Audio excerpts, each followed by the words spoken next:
Maraming magtataas ng kilay sa isi-share ko sa inyo. Talagang 2 days lang, 1 hanggang 2 kilong timbang ang mababawas sa inyo. At alam nyo ba, ngayon ko lang nalaman ang totoong tinatawag nilang tabang hangin or tabang lamig.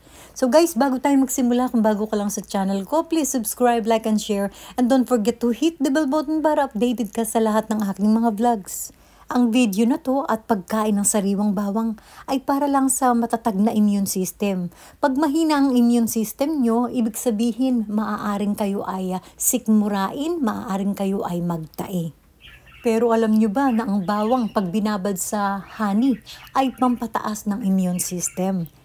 Sa mga matataas ang immune system ay talagang pag kumain kayo ng mga 5 hanggang 6 na butil ng sariwang bawang, talagang kayo ay mag-uutot buong maghapon at lalo na sa gabi na ikaw ay nakahiga, lalo na at ikaw ay nakatagilid sa bandang kaliwa.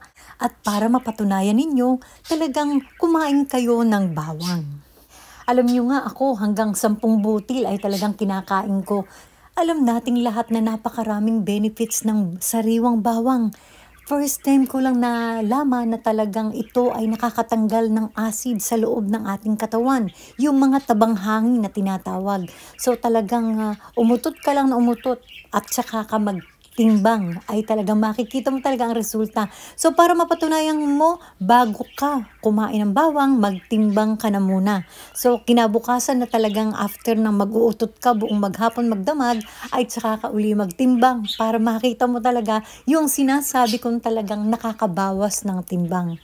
So, itry nyo muna yung 3 hanggang 4 na butil na dikdikin nyo, ilagay nyo sa sinangag na kanin ninyo. At syempre, para talagang gumana, huwag kayong kumain ng masyadong maraming kanin. Ako nga sa sarili ko talaga, hindi rin ako makapaniwala na talagang bumaba yung aking timbang. At ang maganda pa ng pagkain ng sariwang bawang, kung ikaw ay talagang katulad ko na talagang hindi pala inom ng tubig, dito ay iinom ka ng iinom ng tubig. Yun naman ay kailangan talaga ng ating katawan. So guys, itry nyo para malaman ninyo ang aking sinasabi. So thank you so much guys for watching and see you to my next vlog. Bye!